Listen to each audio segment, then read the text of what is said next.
会社を経営して2年目、高校の同級生から突然メッセージが届いた。アンバー、シエナはあの時ただ冗談を言ってただけなんだよ。なんで彼女のパーティーにすら来ないの？わざと罪悪感を感じさせようとしてるの？私は全くわけがわからなかった。メッセージを開いた後、シエナ・ジェイコブズが最近日の両親を見つけ、今日が彼女の歓迎パーティーだということを知った。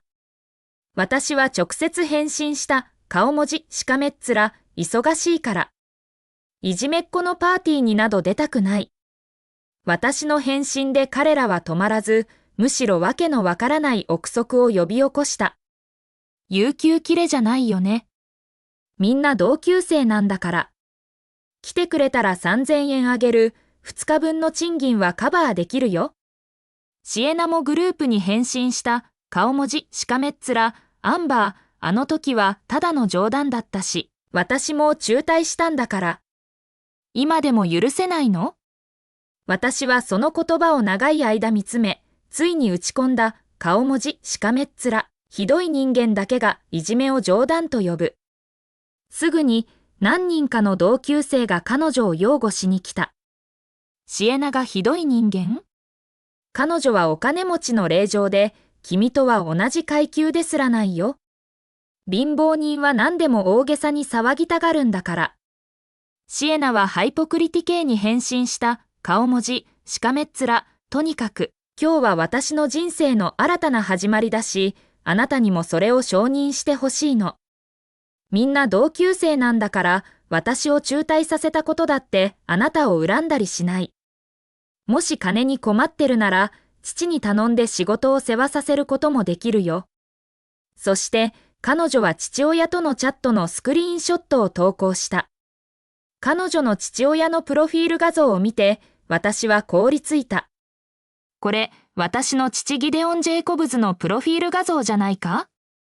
しかし、私は母テサ・サンチェスに7割似ているので、私が彼女の子供であるはずがない。それに、シエナは私より2ヶ月年下だ。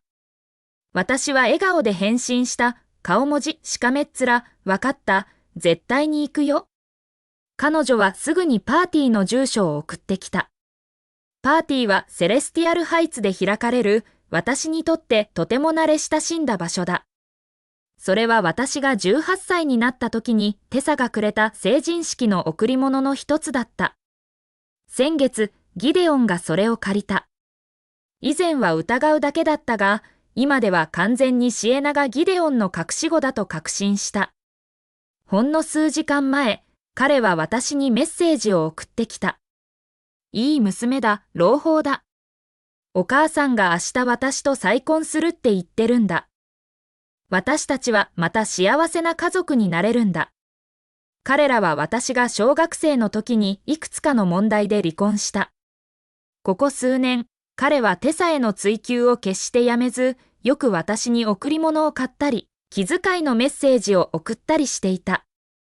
私は彼が本当にテサを愛していて、あの時はただ関係の問題で離婚しただけだと思っていた。今思えば、彼は私や母のことを本当に気にかけていたわけではなかったのだ。母がくれたものを使って自分の隠し子の自慢をするなんて、なんてすごいやつだと皮肉に思った。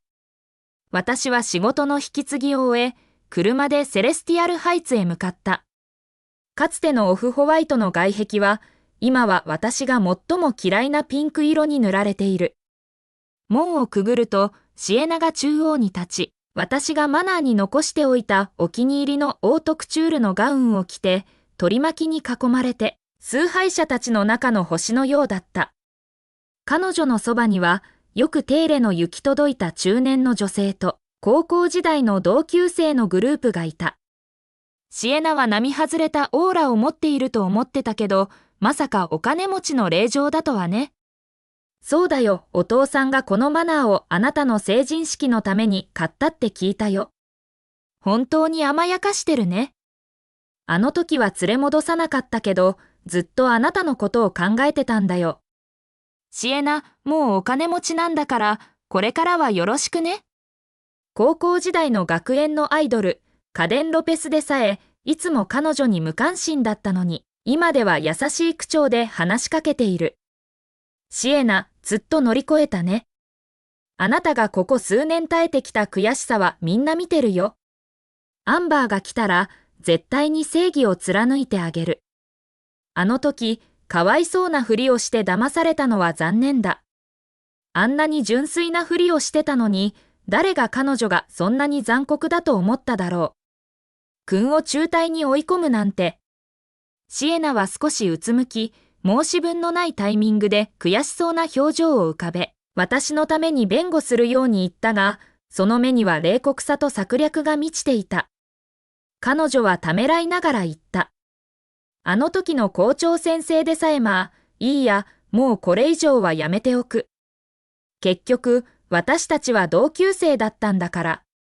彼女のためらいを見て、みんなは思わず推測を始めた。すぐに誰かが私を非難し始めた。アンバーは本当に厚かましい、家柄だけでシエナをいじめるなんて。彼女にどんな家柄があるっていうの？高校時代はブランド物の服も一枚も着てなかったじゃない。家柄がなければ、なぜ校長先生が彼女を助けるの？もしかして。最悪、高校時代に校長先生とやってたの？今日忙しいって言ったとき、多分誰かと一緒だったんだよ。みんなが私が来るのを見ると、すぐに口をつぐんだが、目を合わせて、嫌悪の表情を浮かべ続けていた。何人かは口と鼻を覆い、私が特に汚いものかのようだった。カデンは私を上から下まで見下ろし、軽蔑的に嘲笑った。アンバー、どんなに貧しくても、少なくとも一通りの服は着られるだろう？笑い声が湧き起こった。あれは面白い、彼女のような人が私の同級生だったなんて。私が彼女だったら、死んでもそんな安っぽい服は着ないよ。待って、私のボスが似たような服を着てたことがある。オーダーメイドだって聞いたよ。考えすぎだよ。彼女が着てるものがオーダーメイドなわけないでしょ？多く偽物だよ。多分、雇い主の服を着て金持ちのふりをしてるんだよ。恥ずかしい。私は彼らの嘲笑を無視し、冷静に言った。私は人が着た服は絶対に着ない。この服も私のオーダーメイドだよ。適当なブランド品じゃない。私が言い終わるとすぐに、シエナの母、オーロラ・ウィリアムズが突然私に歩み寄った。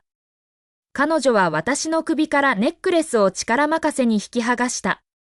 首が突然締め付けられ、冷たい鎖が肌を鋭くこすり、ヒリヒリする痛みを残した。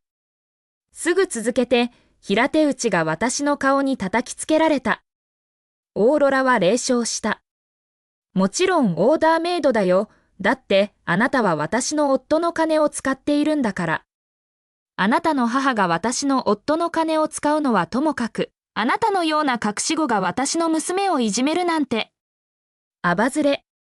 よくも我が娘の縁に平然と現れたね。長年彼女の身分を盗んでおいて、今さら正面から挑発しに来るなんて。母親そっくりの厚かましい女だ。オーロラの言葉はすぐに周囲の好奇心をかきたてた。アンバーが隠し子だって言ってるの？本当？憤慨に満ちたオーロラはネックレスのロケットを開け、私が両親と一緒に写った3人家族の写真を披露した。これが証拠よ、嘘なわけないでしょ。前から彼に隠し子がいるんじゃないかと思ってたけど、まさか我が家の前に現れるとはね。このドレスは昔シエナのものだったの。一度試着したけど大きすぎるからって家に置きっぱなしにしてた。数日前に部屋を片付けていてなくなってるのに気づいたの。なくしたと思ったらあなたが持ってたのね。そう言って彼女はさらに携帯を取り出し、みんなにシエナがそのドレスを着ている写真を見せた。写真ではドレスの細部と袖のユニークなマーキングがはっきりと捉えられており、間違いなく私が着ているものだった。これを見て誰かが叫んだ。全く同じだ。本当にシエナのドレスみたいだ。道理で仕立てがこんなに精巧なわけだ。シエナはオーロラの言葉を聞いて激怒した。彼女は冷笑した。道理で高校時代、お前の母さんは保護者会に一度も来なかったんだな。娼婦だってバレるのを恐れてたんだろ。これを聞いて、他の者たちも私を責め始めた。まったく。この親にしてこの子よ。高校時代から彼女のこと好きじゃなかったんだ。成績が良かったからなんだってんだよ。あの冷たい顔、まるで世界中が彼女に借金でもあるみたいに。あの時、隣のクラスの男子まで彼女のことで争ってた。あの時はどれだけ魅力的なんだろうと思ってたけど、小さい頃からどうやって人を誘うか学んでたんだな。アンバーは表面は純粋でクールに見えるけど、実はワイルドなんだよ。高校時代は毎日ホテルが用意してたって聞いたし、中年男性にルームカード渡してるの見たことあるよ。マジで高校時代あんなにワイルドなの？まあ、あの時シエナをいじめる勇気があったんだから、なんだってするだろうさ。高校時代割と仲良くしてた同級生でさえ、今では軽蔑の眼差しで私を見ている。彼は叫んだ。アンバー、お前は道徳が腐ってる。私は娼婦と隠し子が大嫌いなのに、お前はその両方だったなんて。二度と俺たちが同級生だったなんて言うな。お前のしたことを考えるだけで吐き気がする。かなりの人数が園に出席しており、すぐにここの騒動に引き寄せられ、私を指さし始めた。私は周りを見回し、ほとんど見知らぬ顔ばかりだった。ギデオンの人脈は、こんな連中しか呼べないほど落ちぶれたのか？しかし、すぐに合点がいった彼はテサに自分の浮気をバレるのを恐れているのだ。どんどん人が集まり、ほとんど全員が携帯を取り出して私を撮影し始めた。何人かはフラッシュまでつけ、私の目をまっすぐに照らした。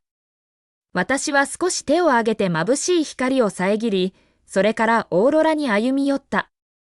私は冷たく言った。まず、あなたは私の母が娼婦だという噂を流し、それから理由もなく私を平手打ちした。法律が飾りだと思っているのか？シエナは私が彼女の母にそんな口の利き方をしたのを見て激怒した。彼女は私を地面に押し倒し、傲慢な口調で言った。母さんがお前を殴ったからなんだって言うの？私の身分で私に手を出せる奴がいると思う？私がまだあの時お前に中退させられたシエナと同じだと思う？今日お前を半殺しにしたって、お前の母さんは一言も言えやしない。彼女は地面の私を一別し、近くの給仕からワインをつかみ、私の頭からまっすぐにかけた。彼女は言った。その時には、お前はひざまずいて千歳さんに金をせびってるかもな。この一杯のワインは安くないから、この服を洗うための私なりの方法だと思え。彼女の仲間は彼女の行動を見て、すぐに提案した。一杯じゃ足りないだろ？彼女が着た服がどれだけ汚れてると思うと鳥肌が立つよ。みんなで洗ってあげよう。そう言って、彼女も近くのワイングラスを手に取り、私に浴びせかけた。これを見て、他の者たちも続いた。ははは、あの女の匂いをちゃんと洗い落とせ。見てよ、彼女ら苦しんでるみたいだね。結局、このワインの値段は、彼女と母親が男何人かをもてなして稼ぐ金くらいなんだから。カデンはシャンパンのボトルをつかみ、激しく振り、注目を集めるためにボトルの口を私の顔に向けた。彼は言った。さあ、口を開けろ。もっと飲め。内側も外側もきれいにしろ。足首を捻挫して動きにくかったので、彼が私に向かってボトルを振り下ろしたとき、私は手で遮ることしかできなかった。ボトルが手の甲に当たり、大きな赤い跡が残った。シエナは寛大なふりをしていった。もういい、結局今日は私のパーティーなんだから。本当に騒ぎを起こすわけにはいかない。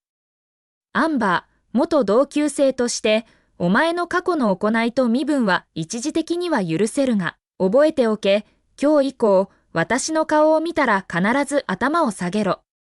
私は痛みをこらえて立ち上がり、すでにびしょ濡れの上着を脱いで、大雑把に顔のワインのシミを拭った。私はさっき私を傷つけた連中を冷たく一別し、携帯電話を取り出してテサに電話した。母さん、セレスティアルハイツでいじめられたんだ。私が言い終わるや否や、携帯電話はオーロラに奪い取られた。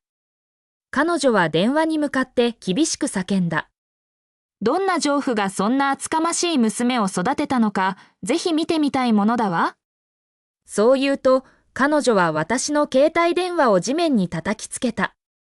見てよ、彼女の得意げな顔。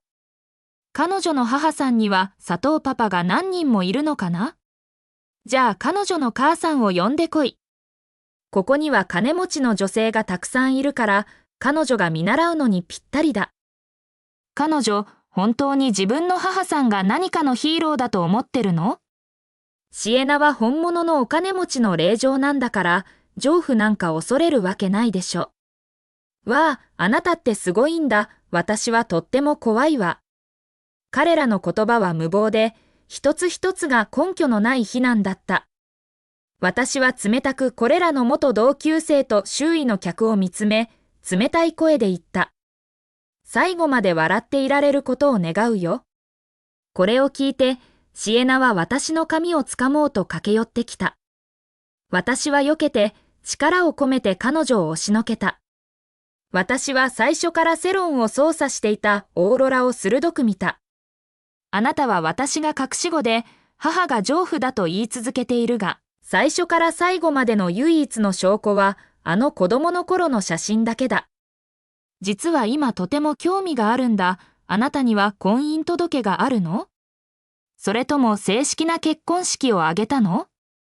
それとも、実は本当の丈夫が誰か知っているのに、ただ私と母が我慢できず、他の人に私と母を侮辱させているだけなの？私が一言一言発するたびに、オーロラの顔色は青ざめていった。シエナも何かおかしいと気づき、私の襟を掴んだ。このアバズレ、よくも俺たちを挑発できるな。どこにこんな無法な隠し子がいる？母が本妻かどうか、私が知らないわけないだろう？それにお前が本当に隠し子じゃないなら、なぜジェイコブズ姓を名乗っていないんだ？さっき少し動揺していた人たちも、これには納得してうなずいた。結局、ほとんどの人は父親の名字を名乗るものだから。シエナの言う通りだ、もう少しで彼女に騙されるところだった。アンバーはなんて悪辣なんだ。母親が他人の関係を壊した上に、今さら真実を歪めている。みんなが話している最中、ある同級生が突然立ち上がり、言った。アンバー、高校の時からあのイヤリングしてたの覚えてるよ。高かったでしょ？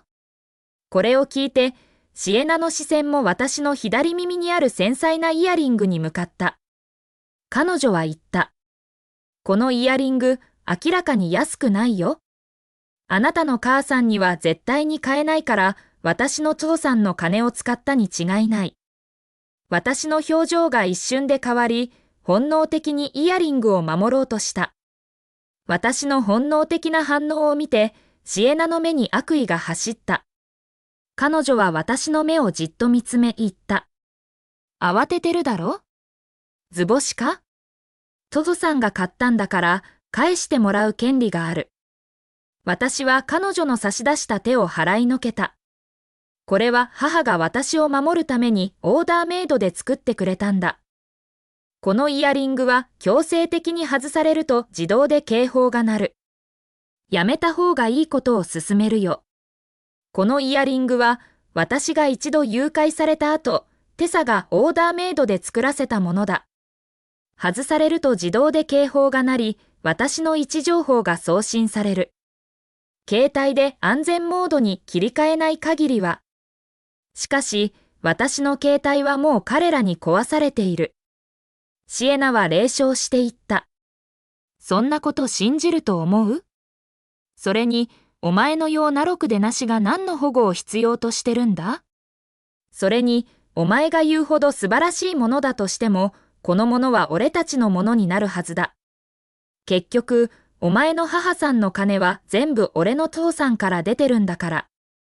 彼女の堅くなさを見て、私は議論するのも面倒になり、ただイヤリングを外そうとした。シエナは私の動きに気づき、すぐに周囲の同級生に指示した。彼女を押さえつけろ、私が自分で外す。彼女が言うとすぐに、数人の男子が私の獅子を押さえつけた。私は囚人のようにシエナの前に押さえつけられた。彼女の目にある嫌悪感はあからさまで、高校時代よりも抑制が効いていなかった。彼女の指はイヤリングを力任せにひねり、尖った部分が私の耳たぶをこすり、焼けつくような痛みを引き起こした。彼女はイヤリングを私の耳たぶからまっすぐに引きちぎりたかったのだ。しかし、私は出血性疾患がある。もし彼女がこれをしたら、私にとって命の危険があり得る。私はすぐに彼女を止めた。シエナ、私が出血性疾患だって知ってるだろう。彼女は私の横顔を平手打ちし、刺すような痛みが一瞬で広がった。彼女は言った。アンバー、高校の時この手で私を学校から追い出したのに、今また使おうってわけ？今日こそお前の嘘を暴いてやる。私が反応する前に、彼女は強く引っ張り、イヤリングを私の耳たぶからまっすぐに引き裂いた。